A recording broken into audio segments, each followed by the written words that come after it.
Yo, yo, yo. What's up, man? How you doing, gang? I'm doing pretty good. Y'all make sure it's my boy James Fisher. Hand claps all around. There you go. Get something for yourself too, man. You doing it big, man. Go ahead. If I Oh, if I man. if I get them all around, you get them all around and a half. How about that? Yes, sir. Hand claps for the boys in the building. All Yeah. right, all right. Yes, sir. Let's get this interview set for just you and I. So this is the 1's and 2's podcast, man. Your boy DJ Kane. If you're listening to this on Spotify, SoundCloud, YouTube, Apple Podcasts, whatever other platform we got out there, make sure to like and subscribe to every channel and follow our guest. I'm going to put all the information about my boy in the description below. If you have any questions, the question mark button in the bottom right, go ahead and click on that. And by the way, like I said, we're talking fitness. So like I always say, man, everybody drink your water. I got my lemon water ready. He got his water ready. There you go.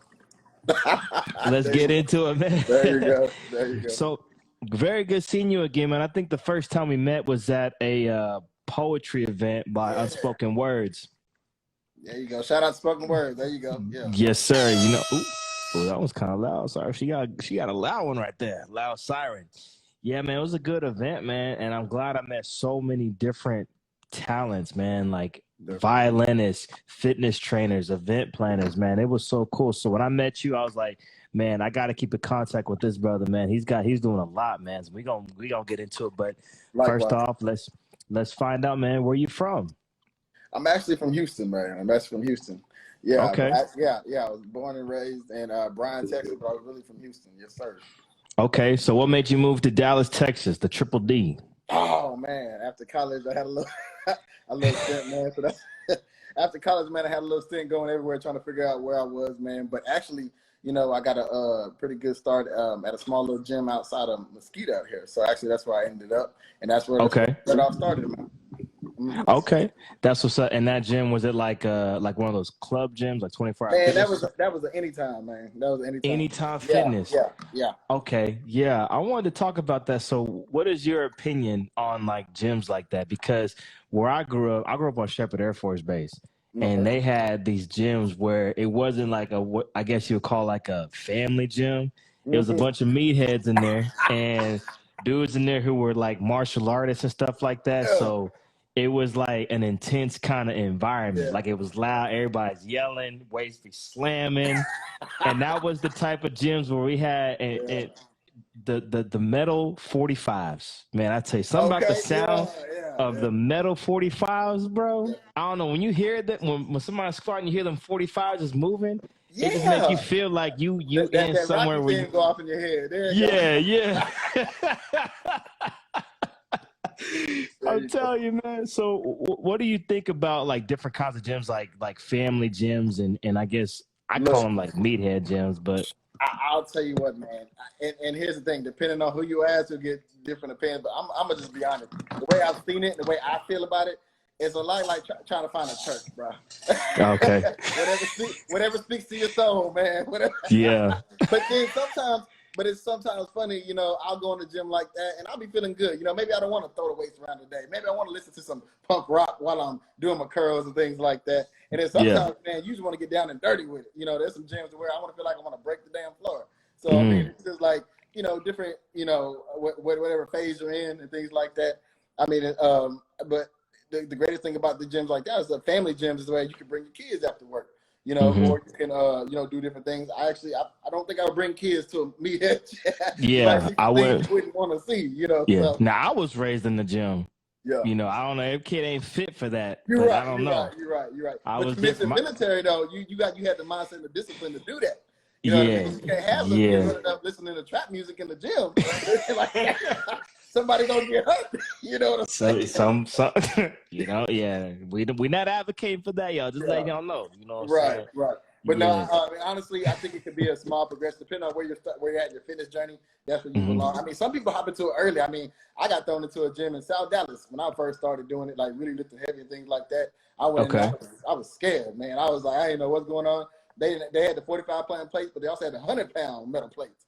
Then I haven't seen one of those in a minute. Man, so I'm telling you, sometimes, you know, you had some guys in there, you know, the old school with the garden gloves, you know, Yeah, just yeah, doing their thing, you know. But yeah. that's when you really learn. I mean, you can get experience from everywhere. So it's just be a sponge. Every gym that you walk into, you can learn something different. And that's what I take it as. So it's, to each is its own. So Okay, yeah, that's good. I like that. So about the gym, so you said when you started, you saying when you started your training or when you started like lifting weights in general? well, actually, here's the thing. I had the education before I actually put it to work. So I came Gotcha. out. I came out learning things. The craziest thing about me was I had, you know, I had went to school. I studied exercise physiology, but I didn't know Mhm. anything about actually working out. You know, Right. I walked in the gym. You know, I thought, you know, mentally I was like, okay, I'm prepared for this. Now I worked out before, played ball, Mhm. things like that. I knew how to get myself fit. But the key to it is how do you give the education to others and get them to get to their goals? That's the main thing. So that to me Right. was kind of foreign because I thought coming in that, you know, everybody can learn by doing, you know, some of the similar things. Well, there's so many different ways to do it across the board. I mean, people that, whether it be genetics, whether it be, you know, a history of different things, are going to progress different ways. You Mhm. know, I tend to gain muscle very quickly. You know, I know some people, you know, are hard gainers and things like that, but it was just that, you know, I learned more from being just working out in gyms and things like that. Everything I did doing, you know, school and education and things like that. I think one of the main things that people have to understand is, you know, it's a trial and error. You know what I'm saying? You have to learn it yourself. And that's what I wrote about, you know, and Yeah. no matter, and I'm still learning today. People don't know I have a trainer. You know, I have several trainers, you know, that Yeah. I work out. Yeah, I do. I have a strength and conditioning coach too that I look up to, and I'm always trying to better myself. I have, you know, yoga teachers. I have people that, you know, better He from said martial yoga. art. Yeah, martial art teacher. Yeah. See, here's the thing: when you get to be this age, man, I can't pull nothing. I'll be out for a long time. I need to make sure everything. So I need to make sure, you know, I have people and gurus that I look up to, that I look at for information to, doctors, you know, different chiropractors, things like that. Now that I'm getting deeper into my training and trying to, you know, I do less high intensity, but more volume and things like that now. So, Mhm. you know, I tend to try to take care of things. So, I mean, it's been a process. I've been lifting hard for about 15 years, man, and I feel good having, knock on wood, been blessed to not have too many injuries. Yeah. But the ones that I have, I've been able to, you know, get through and progress and modify my exercise and things like that. And that's really where I'm at today. So it's been a long Okay. journey. Mhm. That's good, man. You have a plethora of different workouts and routines, like a different styles. You mentioned yoga, and Yeah. when you mentioned that, that kind of just made me think, you know, yoga, because usually I never really hear people ever mention stuff about yoga. Like usually when people are throwing out, and we're gonna get to this in a minute about gurus, right? And I Yeah. want Go your opinion ahead. on this, but a lot of people throw out routines. Like it's always about, hey, bro, you trying to get buff, you trying to Yeah. get swole, Yeah. I can help you out. But they never mention like the whole entire spectrum, because you can get swole, Yeah. but how do I move with that swollenness? I'm gonna Yeah. need some Mhm. yoga, some Yeah. flexibility. You know what I Yeah. mean? And I really hear a lot of people doing that. So I'm glad that you mentioned that you do yoga. I mean, you're pretty swole yourself. If y'all listening to this recording, this guy just said he does yoga. Yeah. I mean, that's gonna say something, that yoga can be for everybody. So I wanted to touch on to a point when you mentioned getting into the gym. And what do you think is a good age for people to start working out? And this is a good one because we mentioned about bringing the kids to the gym and whatnot. And I see kids, and I don't know how old they are, but they look like they dang near 8 years old, Yeah. Yeah. already on the treadmill. Yeah. And I see some of them touching the dumbbells. I'm Mm-hmm. like, what exactly would you say is a good age to start working out and actually hitting the weights? Oh man, I'm gonna hurt some people's feelings. Uh-oh. So I would tell you this right now. If you just Google it, just Google Alabama recruiting or LSU recruiting, and I'm gonna tell you right now, they Okay. probably got some 7th and 8th graders on there that's 6'5", 220 pounds, and they already talking. But that's one Wow. off. But that's a one off. Okay. Here's the thing. A mature body is going to be the best thing. I'm gonna tell you right now. There's a huge difference between an 18-year-old body and a 21-year-old body. Okay. Yeah. There's a huge difference between a 15-year-old body and a 16-year-old body. It's just all about maturity and progression. So here's my take on it. When you talk about growth spurts, when you bring in nutrition, genetics, and everything like that, I really want people to understand that maturity is going to be the key. Okay, I started lifting very, very kind of mid-range. I was probably about a freshman in high school and things like that. I was probably Mhm. about 120 pounds, soaking wet with 3 rocks in my pocket, looking like I was about to go to a Greyhound meet. But I mean, but I didn't actually really start lifting until probably my junior, senior year. Right. When I got to college, it was a different story. I got with some people who really know what to do. I got on a whole program with the nutrition and everything. And I'm telling you, I went from 180 pounds to 210 pounds in a summer. And that's just, yeah. So it just depends on your mechanics and your growth. But to start out, I would say, let's get to the clinical side of things. So I'm thinking two people. So you think about Scottie Pippen, who in college, who in college grew 7 inches. You know what I'm saying? He wasn't a heavy lifter. Right. You know what I mean? Yeah. You think of guys who I can think of another guy, running back Maurice Jones-Drew, who was 5'7" and 230 pounds, never grew another inch, never did. But he was about the biggest coxswaller you'd ever see. Played for the Jaguars for a little bit.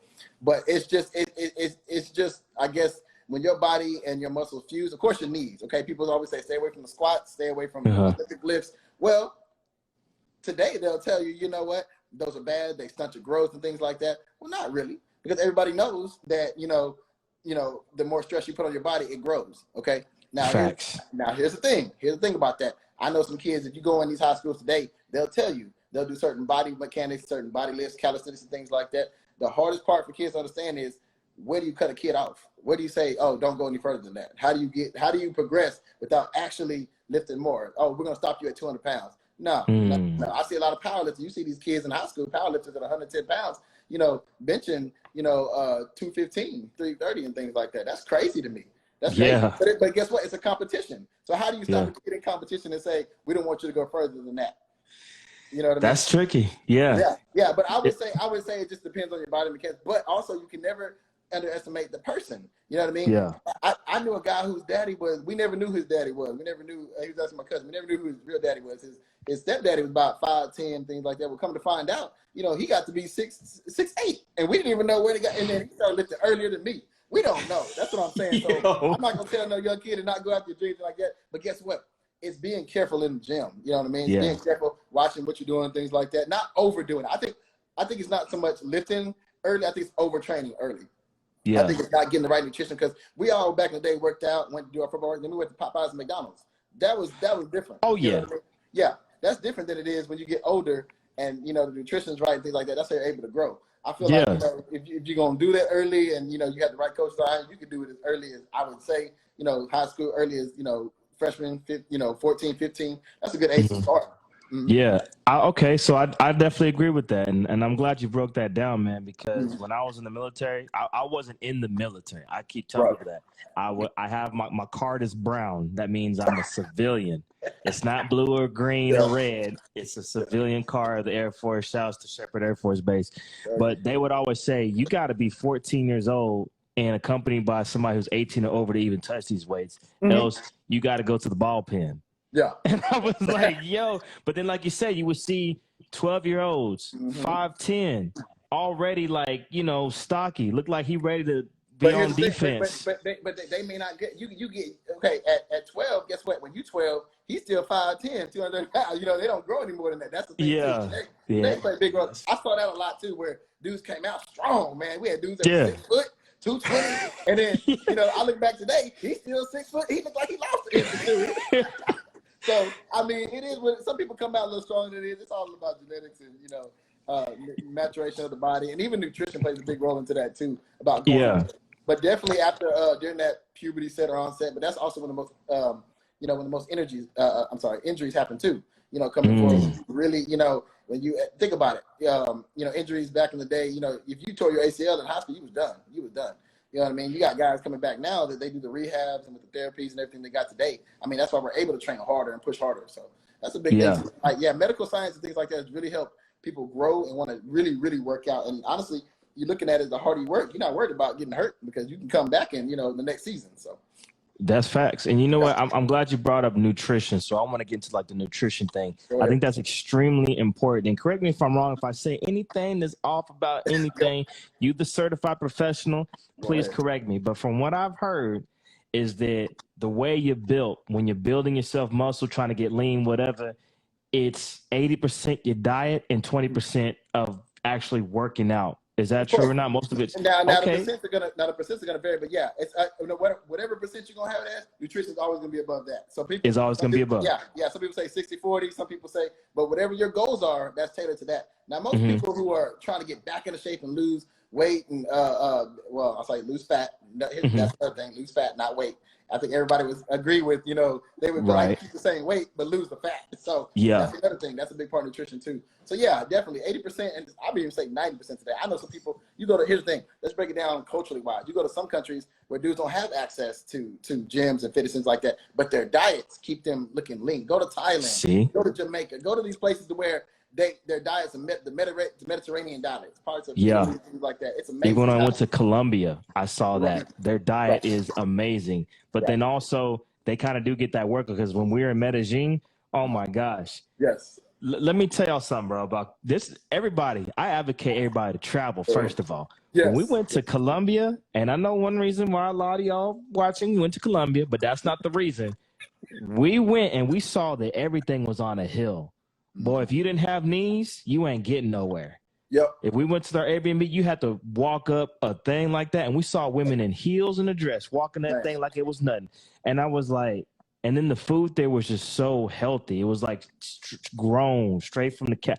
And I'm like, you know what? This is what we need in America. So we need more of that. So what's funny is that we have so many things, access to nutritional diets, to programs, to people like you. You got your stuff. We have access to a lot of people just like you.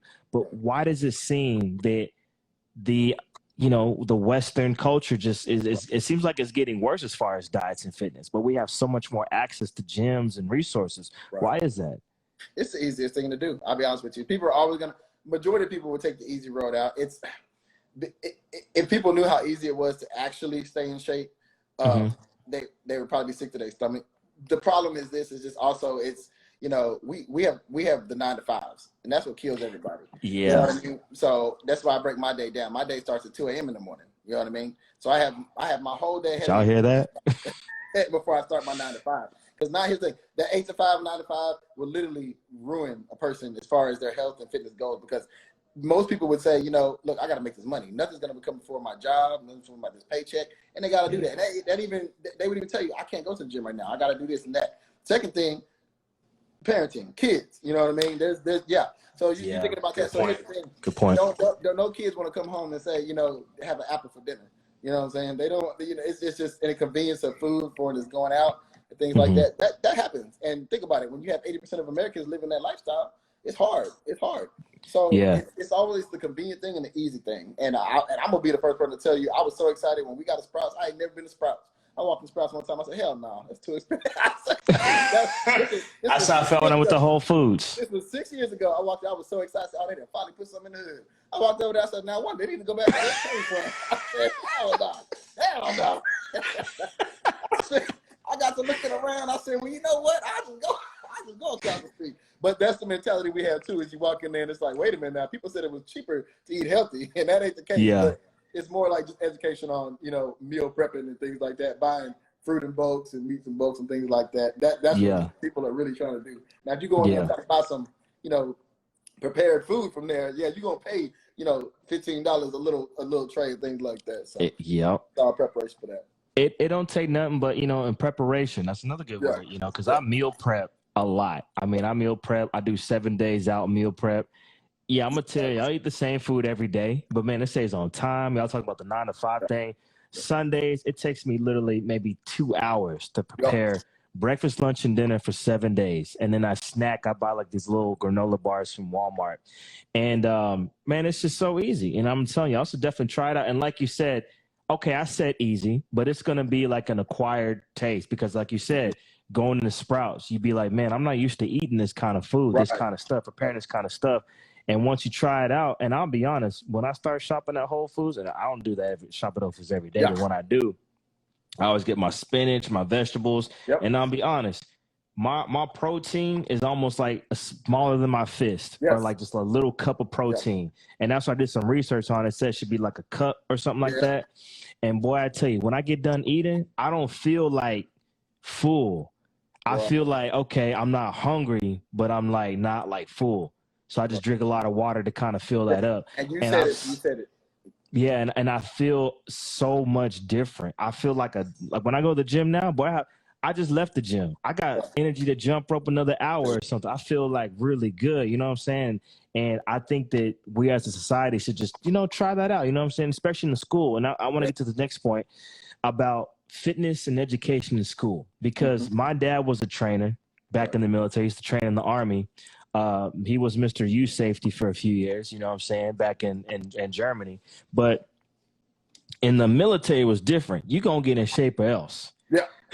But in grade schools, right. it's survival. It's like, if you don't pass this, whatever, you're not doing your PT right, you're going to get yelled at till your ears bust, or we're going to have to discharge you. You're going to leave. Right.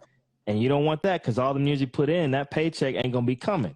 Yep. So, so when it comes to education in school, it's like, what do you think? How do you think the school system can improve? Because when I grew up, man, our fitness was like, I don't know. We were playing on the little push things and jumping rope and all that. The parachute. Boy, y'all don't understand. I tried doing the parachute with my nephews a few years ago. You don't understand the workout. Right. What is it? It's just like the rope. And I'm like, wow, we were really doing that like it was nothing. But nowadays, it's like, this is before COVID. It just seems like the fitness in schools is just reading books, and it's not anything. So do you think they should bring back like real legitimate fitness in the schools? Yeah, well, I do, but I definitely feel like they should have some form of, and even before actually PE and stuff like that, we just had recess, man. It was that 30 minutes after lunch, we got all the workout we needed. It is what it is. But that 30 minutes, it flew by. It felt like 5 minutes, but literally you would hurry up and eat, and then run outside, you tag the football, whatever we had going on. But I definitely think it should be, and I hate to say mandatory, because physical capabilities, I know that now they gear toward, a lot of people can't, be in the same age group and things like that with disabilities. A lot of people have disabilities now, so they try to cater to that. So mandatory is a strong word. I don't want to go Abbott on nobody, but I want to kind of get, I want to kind of get it out there that it does need to be said, if you're not going to take the time to, take your kids to the park or get them out or things like that, or keep them active, which can cause chronic diseases early. Diabetes, type 2 diabetes is running rampant in kids and teenagers these days, and kids under 13. I heard rudimentary arthritis in kids already from 5 to 10, just because they're not moving around enough. Obesity is killing kids. Now I will tell you this: growing up, if you saw somebody look husky, that's because he didn't do nothing. Right. They didn't do nothing. You know what I mean? But even then, the husky we saw back then is not the husky we see now. It's two different type of things. So it almost was like you saw some big kids back then, but they can still move. They can move around. They can do a lot of things. Usually in my school, they put them around the football team. I'm telling you, and they can still move. They were very athletic, but they were just big and husky. Now you got kids where you start to see that where they losing breath. Their VO2 max is low. They can't do anything. They're having a hard time breathing. They can't run like they used to, and that's the problem. Like I feel like kids, they sit in class all day. That's fine. You don't make it mandatory, but make it to where you do have a period of time where they can go do this or they can't go do. They can't just go outside for another 10 or 15 minutes. I heard they couldn't recess now. That's crazy too. So you take away PE and you take away that. I mean, I guess you could teach yourself to go run around after, but who's going to make you do that? Who's going to push you to do that? See, you need to push them to do that. About taking, every, and I'm here today for every percentage you are over 39 of your body percent, they're taking years off your life. It's literally taking years off your life. It's not something that you should play around with. Cardiovascular disease, osteoporosis, even depression, man. These kids, it's funny because kids are mean these days too, man. You can't get around it, and then, it's hard to, function.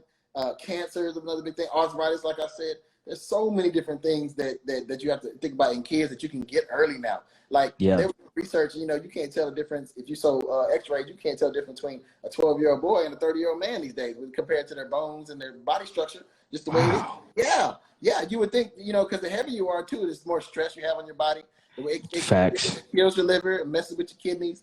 And a lot of that's just education. But kids, like I say, these are children. And if we're going to push them to do so many other things, let's talk about it. We're going to teach them to do so many other things.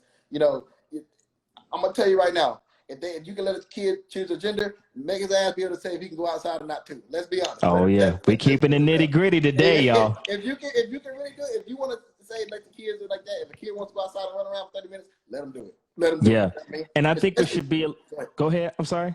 No. And then you talk about the mental, the ADHDs, all this stuff.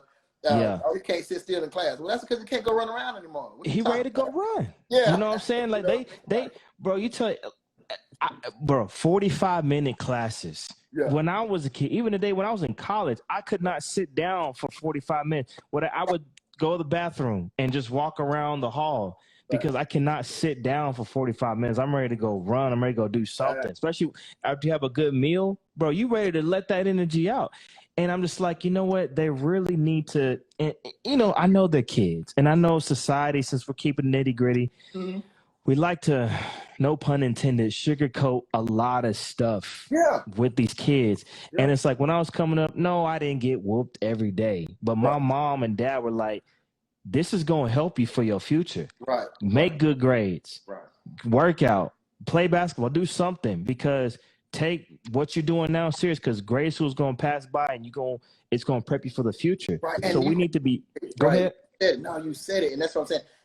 Here's the thing. I didn't have to get whooped every day. My mama would tell me, here's the thing. The most disappointing thing that you can come up to me back in the day was my mom been like, I'm disappointed in you. Bro. That look on her face, man, it would just be like, damn. Right. So it make you feel like.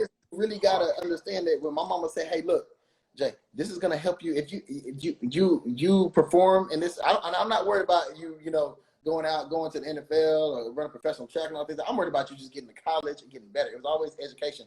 And then, when somebody else said, my uncle had to sit me down, he told me, he said, do you know what? They'll pay you to go perform at the school? I said, pay me. He said, yeah, your mama ain't got to pay nothing. And I said, my mama ain't got to what? Well, you should have seen me. I was doing whatever I could. When they say I can help my mama, come on now. That's the motivation I needed. You know what I'm saying? And then, like I said, the look on my mama's face, be able to accomplish things and be able to come back to the community and help people out. That's a good thing too, man. But like you said, they told me one time, look, they told me what to do. They set out the blueprint. And if I did get up that, there was a couple of spanking stuff then. But other than that, it was great. And I think that's what kids need nowadays, is be like, we just need that hardcore sit down. Like no sugarcoat, just like, hey, fitness is very important. Do this right now, because let's take you to the hospital and show you a guy that's just a couple years older than you that didn't do his fitness, and you can turn out just like that. You said you want to be a nurse. You said you want to be a musician. That ain't going to happen if you keep doing this. You know what I mean? So it's like, yeah, we definitely need to instill that back in the schools. And the thing about the kids is they look up to certain people. And these certain people is what they see on their phones every day. And y'all know I'm talking about these fitness gurus who I feel, I mean, they business people. They lie to these kids, and I just hate it. Photoshop pictures, steroids. And I'm like, come on, just lying to these kids, having these kids out here just injuring themselves over these workouts that they know they're not ready for. So what is your opinion on like these social media fitness gurus out here? You know what I mean? There's so many of them I can't even name. Well, I know a couple of them. I'm not gonna name them on here, but it's just I did my research on a couple of them, and it's like, all right, they look good and all that, but I've been looking close. I'm like, my dad was a trainer. I look at his pictures on the wall at the house. I'm like, I don't remember seeing no. I'll be like, hold on a minute, let me zoom in. I don't remember seeing no vein on the dang. I'm like, no, I don't think my dad had that. It's like my dad like, that's steroids, son. Right. And I'm like, so what do you think about these fitness gurus out here, man, who just getting it for the buck? Way back. Let me take you how I first. My first time ever. Okay. So let me tell you the experience. I remember like it was yesterday, man. So I had to be like 5 or 6, man. It was Thanksgiving. I'm at the house. I'm walking through the house, and my dad and them, they all sitting on the couch, they eating the plates. And I have to look over to the TV, and I'm seeing guns shooting and stuff going on. And I'm like, dang, okay, what's going on? What they watching here? And let me tell you, the camera turned, and you got Arnold Schwarzenegger standing right here. It was Predator. Hey, let me tell you. I said, Daddy, what's wrong with that dude? He said, man. He said, that's that boy from Germany or whatever, man. I said, how you get that big? He said, shit, I don't know. So I was like, so in my mind, I'm always thinking like that. And then I was really intrigued. So then I got the bug bit. So I begged my daddy, begged my mama. My birthday is my 10th birthday. I begged him to take me to a WWE show. Begged him to take me to. I just wanted to see a person like that. And you cannot imagine just my fascination with these guys and things like that. And when I tell you, like, I saw a couple of these guys in person, and I'm talking about massive guys. You're talking about 260 or 300 pound ripped up abs and things like that. Like Lou Ferrigno type guys. And I'm like, I'm gonna get there. I'm gonna get there. And so early parts of my training was just running, pushing, lifting weights. I would literally do push-up every day. Just do maybe like 50 or 100 push-ups every day. I just started it, you know. So that was my mindset about it. Seeing these guys, not knowing anything about it was, oh, my daddy said, oh, you gotta do push-ups, you gotta do this, you gotta do that. So that's all I did. So let's relate that to today. So if you see somebody that you want to be like doing something, they're telling you today, you go what, do your 10 push-ups today, you'll look like me. Yeah. You know what I'm saying? But as I got older, genetics kicked in. And here's the thing. Now I was a very slim dude. I'm talking about I was skinny. I was so poor. But I saw the pics on Instagram. I'll be the first person to tell you that I was so intrigued by people's natural ability. So we had some guys. I went to school with some guys. Let me tell you something. They were just naturally toned and built and things like that. And you almost have to wonder. And it's just like, you know. So you did what they workouts with. Man, dude said, man, I just run. That's all I do is run. It's like, okay, so you sprint. You know, my ideal body. Here's my perfect body. Is a sprinter. It's a 100-meter sprinter. That's my ideal perfect body. I tell anybody every time, if you want to talk, I don't care about the big bodybuilding, things like that. When it comes to aesthetics, I look at a 100-meter runner, and I say, you know what, from tails down, that's what, if I envision, that's what I would look like. You know what I mean? Like a Usain Bolt or like a Sha'Carri people don't understand type chick. how big that guy is. I stood beside, it was him and Asafa Powell. He's 3 inches taller than Asafa. And I'm going to tell you right now, I stood right beside both of them. He's 6'5", 220 easy. You know what I mean? One of the main things that people understand is aesthetics. You take a small, like Allison Felix, for instance, we're talking about that. She looks small and frail. I've seen her put up 220 incline. You know what I mean? I'm sorry, hang clean. You know what I mean? I've seen her throw some numbers too. Crazy. But that's just how it is. These are people you envision. Going back to what we're talking about, it's just, that's all I saw growing up. Even, let me tell you what, whoever was the biggest was running stuff. Hell, even Tookie Williams, he was, you know what I mean? Oh, yeah. He was yoked and jailed. Everybody else saw was running stuff. Back in the day, you looked at dudes, everybody else saw was just big. So growing up, those were my influences growing up. They didn't have YouTube, they didn't have all this stuff, but that was who I idolized. So once I finally got my education and put it behind it, I learned this early in college. And let's get into it. When you talk about enhancements and things like that, I think it just has to be, I totally think it's okay, but it has to be very honest with these kids. Because you showed me a picture of somebody today, and I can tell you exactly what's going on. Right. I can tell you exactly what's going on, but they're not going to tell the kids that. I will tell you right now, when it, even more than the steroids and like that, the Photoshop is crazy. I didn't have some great photographers. And I tell you. People see me in person all the time and be like, wait a minute now. I'm like, hey, well, you know what? That's what you got paid to do. So, yeah. But honestly, like I said, it's gotta be an honesty behind it. Like I would tell kids right now, here's the thing. I work for Baylor Scott and White, and I would tell you right now, we do have the clinic, the men's health clinic, where men in their 30s, because they do get testosterone, they do get the DECA, they do come and get these things, the day and ball, to help them, you know what I mean, in their daily life. Now here's the thing, you educate a young guy on what these supplements do, you may not want to take it too early. That's what I'm saying. You know, now the aesthetic portion of things is always going to be more appealing. I'm sorry. It's just like, for instance, like this, you could tell a dude to start talking to a beautiful woman all day. He ain't gonna do it. That's what I'm saying. Yeah. I'm gonna tell you right now, he's gonna tell you, don't talk to that girl. She's never trouble. I'm like, all right. I'm just being honest. Hey, my friend said not to talk to you because you're never trouble. Right.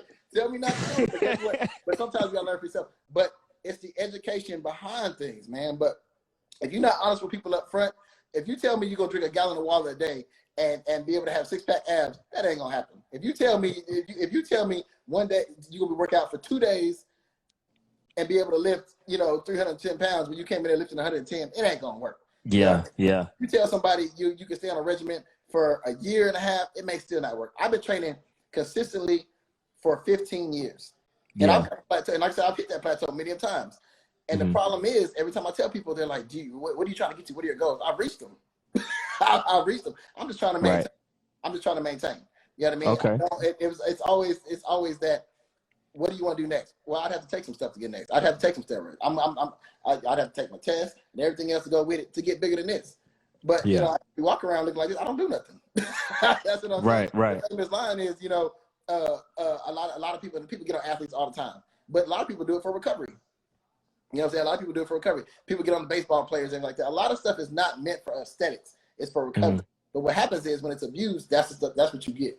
That's what you get. I'm Okay. I'm definitely not a proponent of it. I'll be the first one to tell you I know the research behind it. So when you're of age and you're mature, yeah, testosterone has saved a lot of men's lives. You know what I mean? As far as fertility and sexuality and things like that go, like it can help you. But there's no reason a 14-year-old that's not even been through puberty yet should be taking testosterone. It just don't make sense. Unless it's medically clear. Now let's be honest, there are some things that's medically clear. But I've seen it many different ways. But like you said, the education behind something has got to be there. I see people all the time, they just get it off black market too. People Google even freaks me out sometimes. I sit there and Google some things, I'm like, that don't work like that. I'm taking that. That don't work. Especially like on Amazon. Okay, Jeff Bezos putting all these things over here, like they just look real sketch. Like these pills, you take $69, man. These pills can get you, man. Like, oh my God, I can't believe this. A lot of times, it's not that they're harmful; they're just ineffective. Like that's what people do. Like placebos. They're not trying to. They're just saying, you know what? It worked for this person. It might work for you. Well, that's not the case. Here's the thing. No matter what's going on, your nutrition. No matter if you take it, I don't care. Here's the thing. I know some people right now who look worse than I don't know what, and they on steroids. It don't matter. I know some people who look really good and they not. But it's gonna have to be a cocktail that you're gonna have to concoct, and it starts with nutrition. Okay. I know some people, and here's the thing, it's not just mental athletes. I know doctors, lawyers, everything else. It just look good in sense because the stuff is expensive too. That's what people don't tell you too. Yeah. And once you start, it's hard to stop because that's when the problems start. It's not when you take it when you stop. Right. It's all about nutrition, like you said. That's step one, y'all. Y'all gotta understand.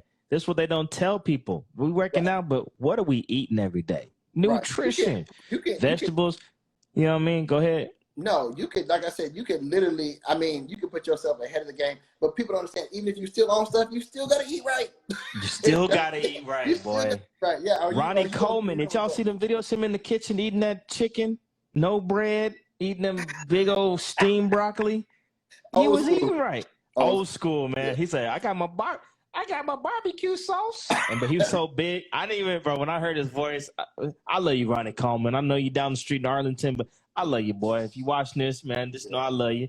But, man, he would be sitting there. He had to sit with his legs open because he's so buff.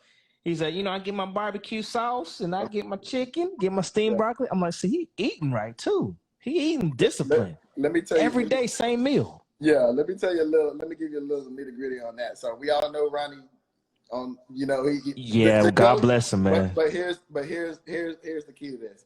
And I'm gonna give the game, and I'm gonna give it as honest as possible. So you take a chicken breast. So it's the most nutrient dense part of the chicken you could have, and I'm gonna tell you why. So there's not a lot. You get protein in there. That's what people want, the protein.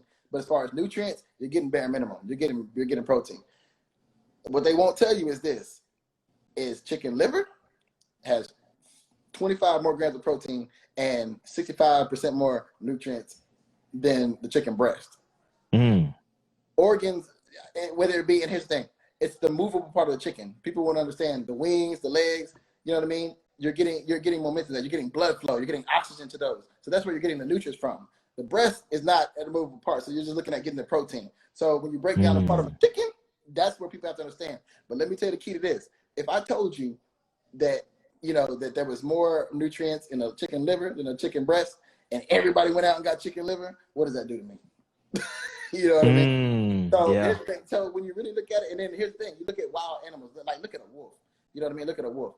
I'll tell you what, look at a lion. Guess what? The most nutritious parts of the animal is going to be the organ. He's going to go for the heart. He's going to go for the male lion. He's going to go eat that heart first because that's the most nutrients. He's going to eat that liver. He's going to try to go for the organs. Same thing with an alpha wolf and things like that because that's the most nutrients. And the animals know that because that's what it takes to, really, Interesting. Yeah.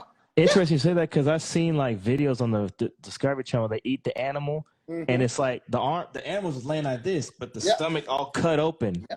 They digging in them. Yeah, they're not going for the legs first. They're going for the organs because that's what they know the nutrients is. That's what they know the nutrients are. So that's a vital part in what people understand. Look up chicken liver. Look up beef liver. Look up these things, how nutrients they are. Yeah, it's not the sexiest part of the organ. You see, it looks like, you know what I mean? It's not what people would normally look. But go to probably don't taste as good either. Yeah, yeah.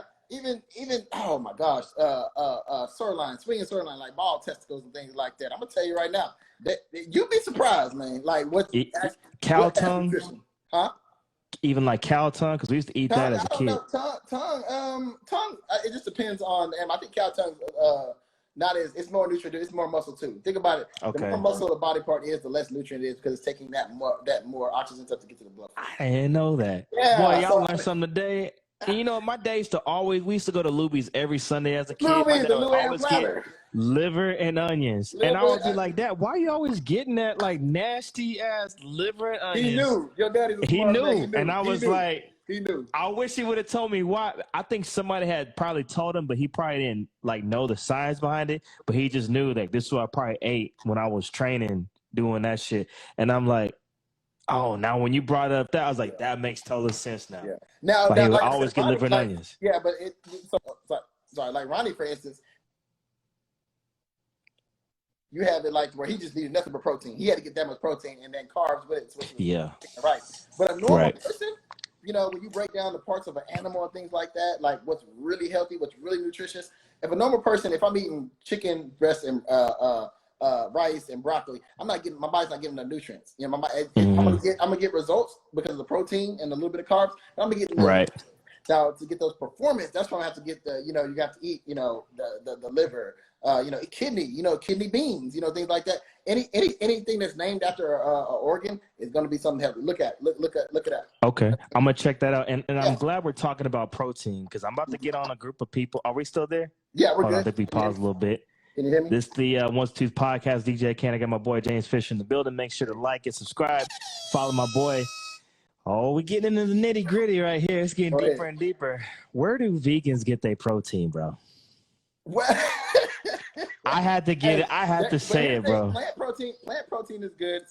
They probably supplement a lot, shakes and things like that. But yeah, but you can get protein in plants. You got pea protein, stuff like that. You have some protein they can get to. Now, here's the thing, though.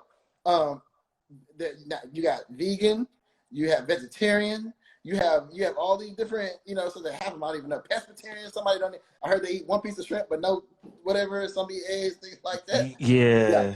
Some eat seafood, but a lot of the times it's supplements. They're going to supplement that with either. And here's the thing, they do beans and things like that too. They do grains and things like that. Yeah. Too.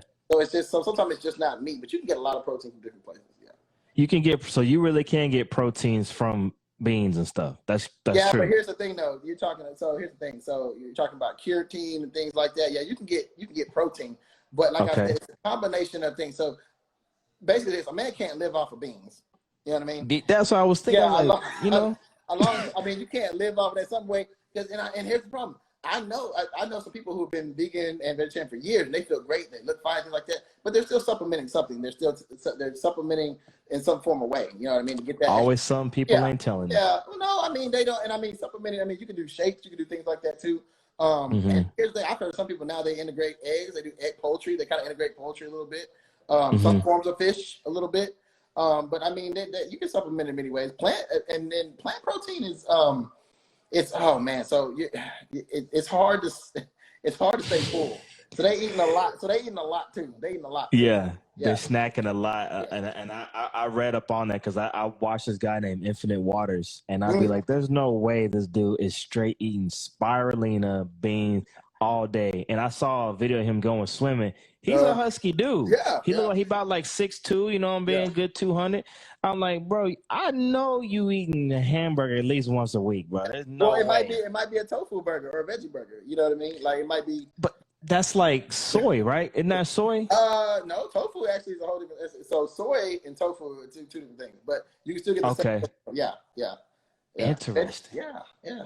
Man, I guess a lot with this. You got me intrigued. I'm writing my notes down, man. I'm gonna do my research, and hopefully, if you guys are watching this, man, you do your research too. Make sure to shout out my boy James Fisher, man. Check him out. Book a session with him. And one other thing I want to talk about your book, man. This guy is also an author. Yeah. Y'all got to go check out his book, Trial and Error: 15 Ways to Maximize Your Fitness Goal. And to a point you made earlier on this video, it's all about trial and error. When you're hitting the gym, when you're trying other things, new diets, new experiences, 15 ways to maximize your fitness goals. So real quick, if you could kind of give us a synopsis about the book and what made you want to write this book, man. This is cool. By the way, real quick, is it on Amazon? Actually, no, it's at my store now. So I took it to Amazon. I see they want too much. See that? They tried to just try man, to get me.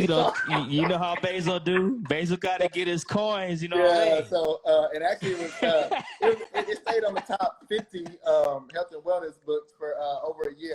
So yeah. So I took it off of there and now I put it on my website. Or what I do is if you hit me up, here's the thing though.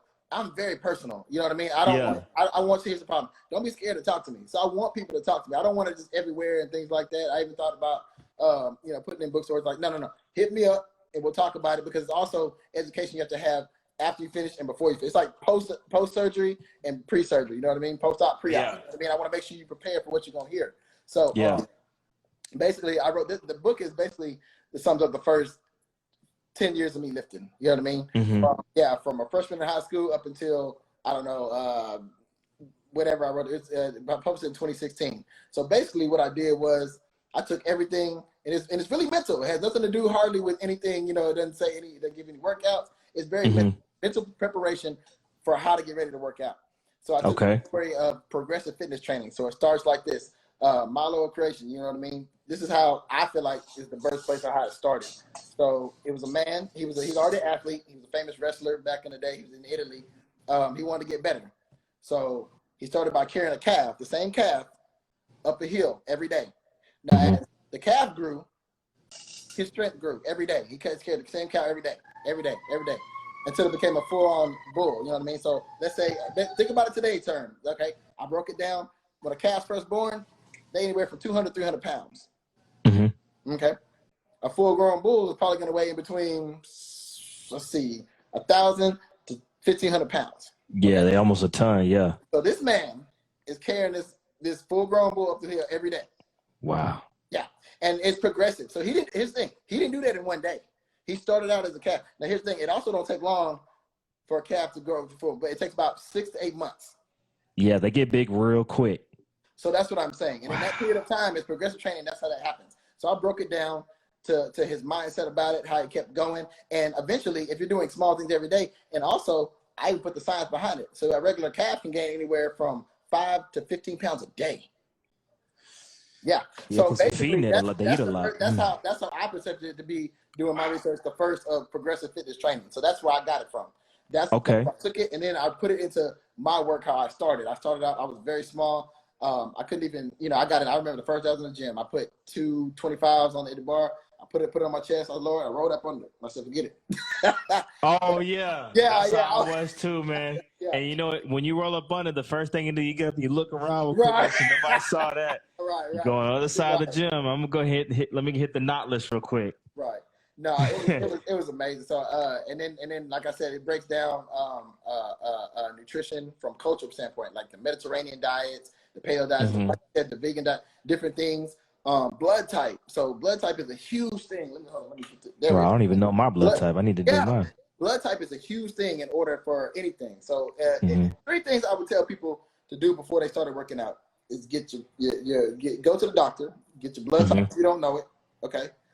Get your medical history. Just get your medical history. You know what I mean? Yeah. And the third thing is just get you a good chiropractor or get you a good, somebody for recovery because it's gonna happen. But I outline all that in the book. It turned out to be very good, man. The book, I mean, like I said, it just tells my struggles. I remember the first day going to the gym, I was nervous, I was scared. And still to this day, man, I was in California last year, whatever. I walked in a gym. I didn't even know what it was. It was Mac something gym. I said, "Oh Lord!" I walked in there. I saw some dudes. I walked out. I said, "I ain't got time for this." You know what I mean? But like I said, and that makes me always say I can get better. I can do things. Fitness, like I said, it's a journey. Everybody always says it's a journey. Anybody that you see who's in shape, they'll still tell you, "I'm still working out. I'm still learning," and things like that. And that's what my book tells. It ends with basically, what I'm gonna do next, what I'm gonna try to do, some of my fitness goals, what some of the things I'm trying to accomplish. I've been for about past 3 years now. I've been training martial arts. I've been kind of keeping that under the wraps too. Okay. Yeah. All right. We don't tell nobody not to roll up on you. No. This guy got momentum. No, I started out. That's a funny story too, because actually, I kind of do a little Muay Thai, and then I try to do, with the boxing and things like that. Nice. So, I try to find ways to outdo myself and really push my body. The thing is, I ain't gonna lie. During COVID, I was doing bad. God dang, I was so depressed.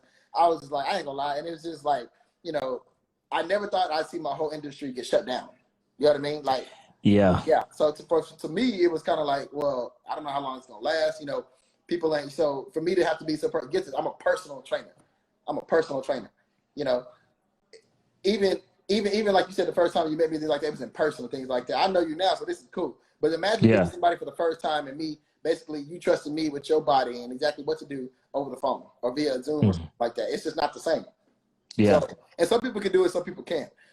For me, I was always personal. I was very upfront in people's faces like that. So that side of things was gone from me. I really was looking, you know, I was doing sports teams. I was training all these people via Zoom, but it just never was the same to me. And that's when I realized that, man, you know, I'm a personal trainer. I have to be in front of people to, you know, really see my vibe, hear my voice, things like that, see my passion. So, you know, that was the thing for me. So I quit doing it for a while. I kind of, you know, and then I quit working out too, man. I had got to, you know, probably 2019, I was probably 220, probably about, you know, 12% body fat, thing like that. I had got up to about almost 250 myself. Just, yeah. So, I mean, it was one of the things where, you know, I was in that mindset of, man, I don't know when it's going to end, things like that.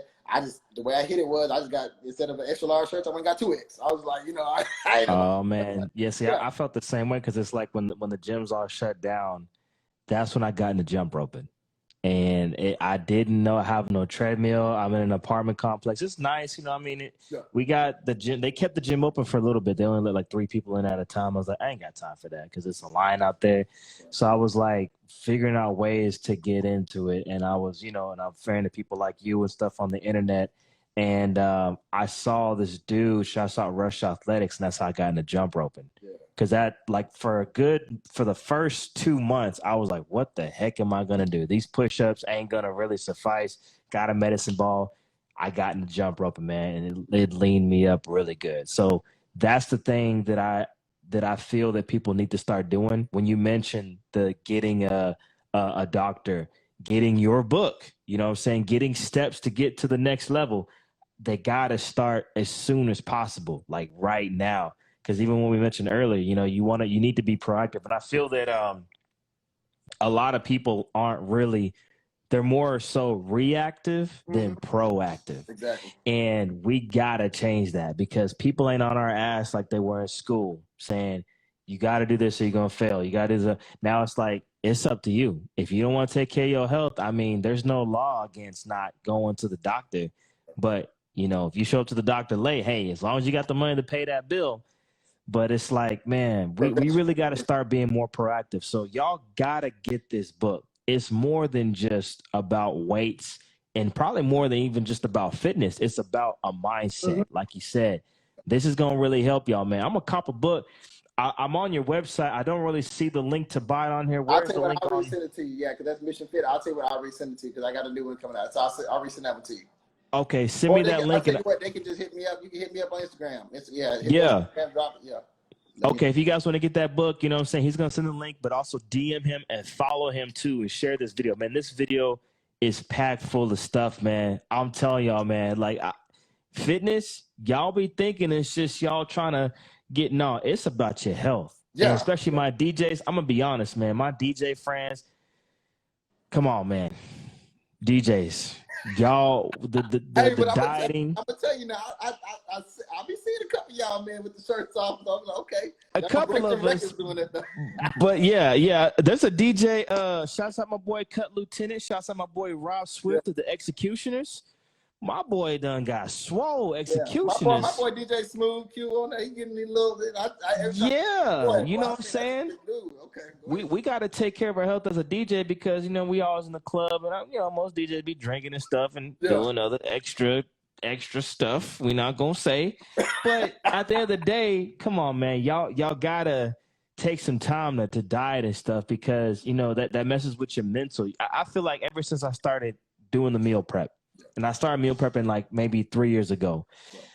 Ever since I started doing it, I feel like my thinking is just a lot better. Like I just have a more creative, like I think faster. You know what I'm saying? Like I'm not as fatigued. I can stay up a little later. You know what I mean? I'm not like dead tired when it's almost 2:00. It's ready to close. I'm not like, I'm actually like good. And bro, y'all People be laughing at me, but when I come up to my gigs, I go. bring this with me. This is with me. That's It's right on the DJ booth right here. Yeah. I swear to God, I bring my water with me, and they be looking at me like I'm crazy. I'm like, nah, man. Like I'm just trying to be the best I can be, and I feel like we all should try to be the better versions of ourselves. So my boy James Fisher, he's gonna help you get there, man. I'm telling you, you got to get this book. You got to follow my man. So.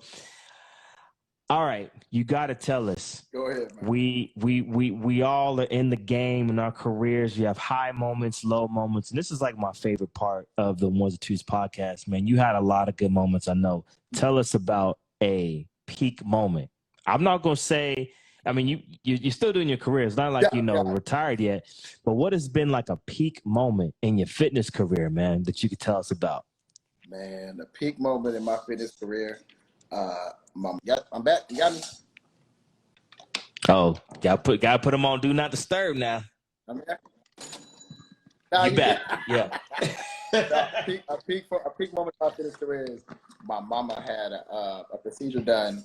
So it's about 2 years, 3 years ago. She came to me. She said, "Jay, I'm gonna go in and have a procedure done to make sure I don't have cancer or anything. That's the mammogram, things like that." And and the doctor came back and she called me the next day. She goes, "Well, they said I don't have that, but I have I'm just going through phases of I guess just getting older and things like that." And the reason why I can't talk about it, I had shook at first, but one of the main things was I had prayed about it and I said, "You know what? I'm prepared for this. This is what I do." You know what I mean? I look at it like this. And when she called me, she goes, "Well, they did find a lump." And I said, okay.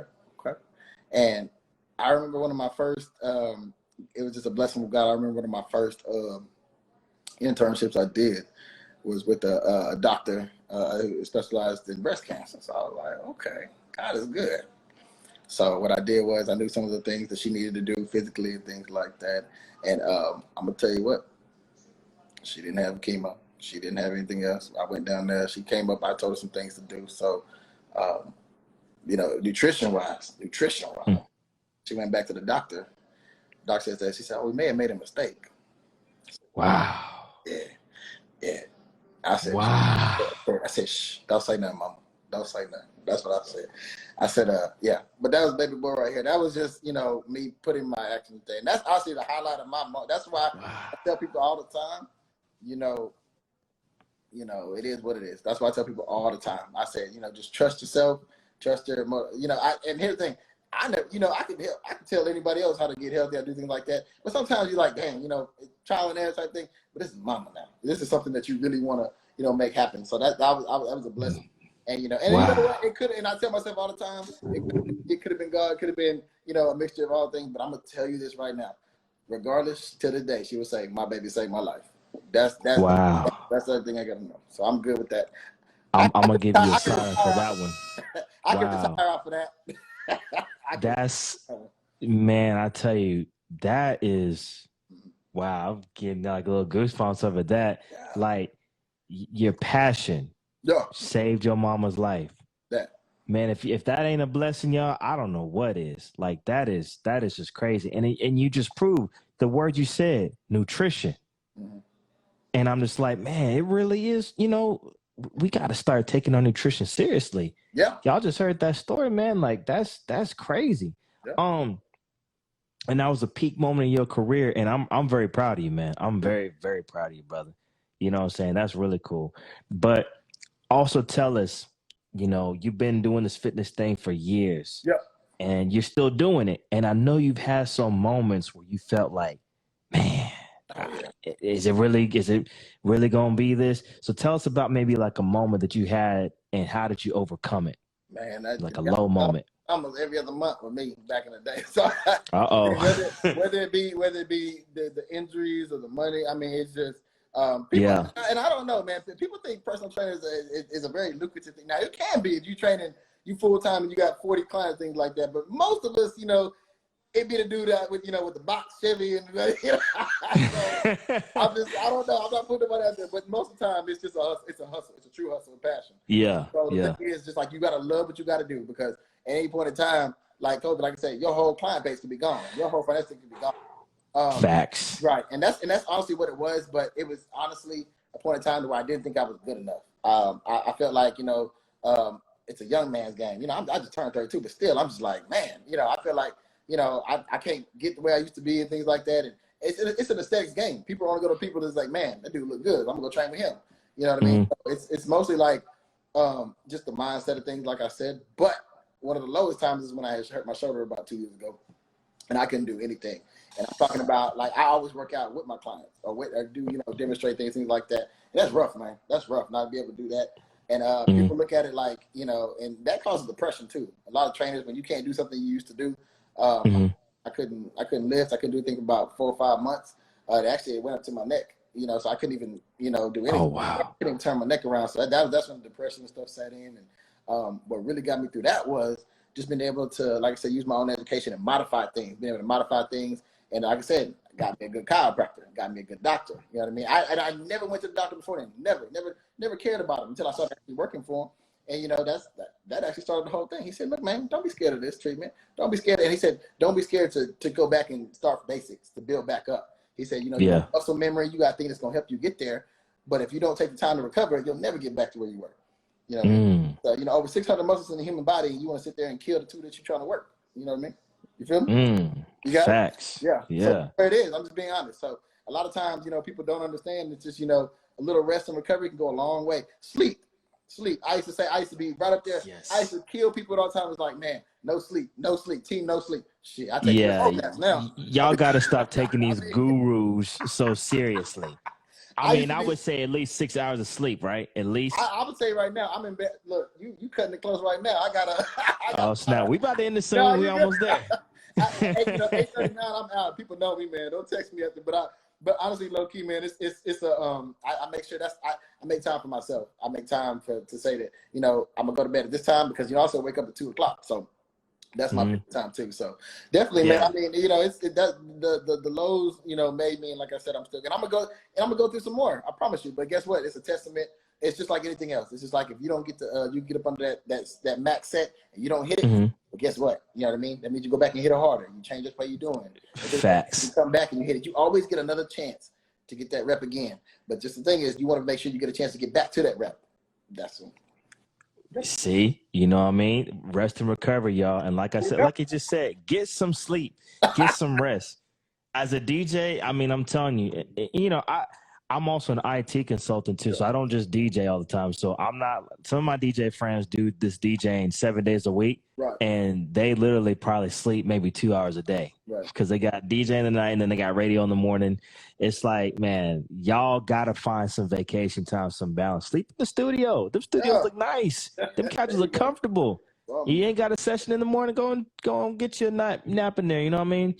And like you said, you know, you got to carry that ox. Was it a calf, that cow? You got to carry that cow. Start right now carrying that cow. It's going to get bigger and bigger. You know, you're going to get ready for it, but you have to keep doing it. And if you feel like yourself getting injured, like you said, rest up, take some time, watch your nutrition, and please be proactive, man. I'm glad we have you on here, man, because I like people that preach proactivity, getting a plan ahead, man. And you know what? Follow my boy.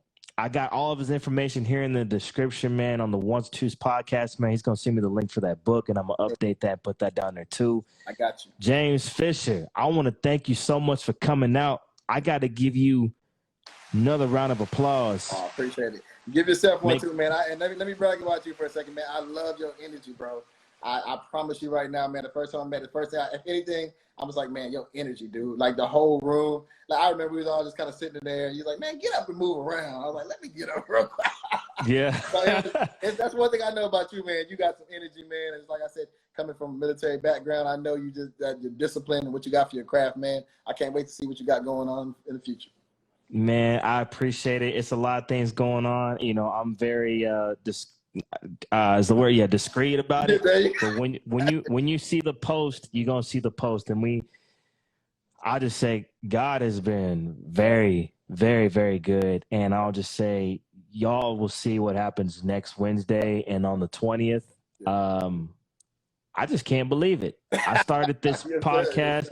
This whole thing started with me just talking to my DJ friends. Like we had a conversation about BS that's going in nightclubs. So we wanted to talk about it, invite our friends and then see what they thought. Right. Then it was like, hey, somebody said, hey, he want to talk to you too. Okay. Then he want to talk to you. Then I was like, you know what? Let me just talk to all the interesting people I met that are tangible, like you, the painter I had, the other DJ, where they can DM you and you will respond. You will help them out.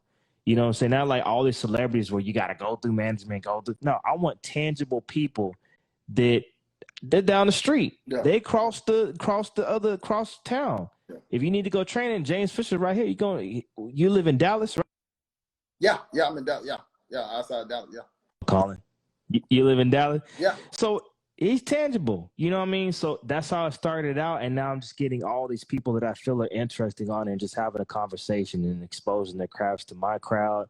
And just sharing all y'all stuff, man, because I think it's cool. You know, we should know about each other. You know what I mean? So, but yeah, it's definitely been a blessing. I want to thank you so much, you know, for the compliment, man.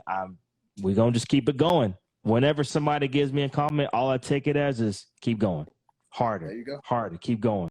That calf next week, he going to weigh 230. He going to weigh 240 tomorrow. Keep carrying it. You know, and I thank you so much, man. This has been a really good one, man. I learned so much about the chicken breast, and now I know why Pops you eat that liver and onions, man. Now I know. I didn't know that, bro. It's like it's kind of like a duh moment. You know, I'm like, duh. That's why. Yeah, me too. But hey, do you research? I promise. Do you research on the organs and things like that? Chicken gut, like bladder and things like that. Yeah, I'm telling you. Okay, I'm gonna check it out. Well, yo, it's my boy James Fisher, man. Make sure to check him out. DJ Kane, 1's, 2's podcast. Thank you for being on the podcast, man. Appreciate you. 1, 2.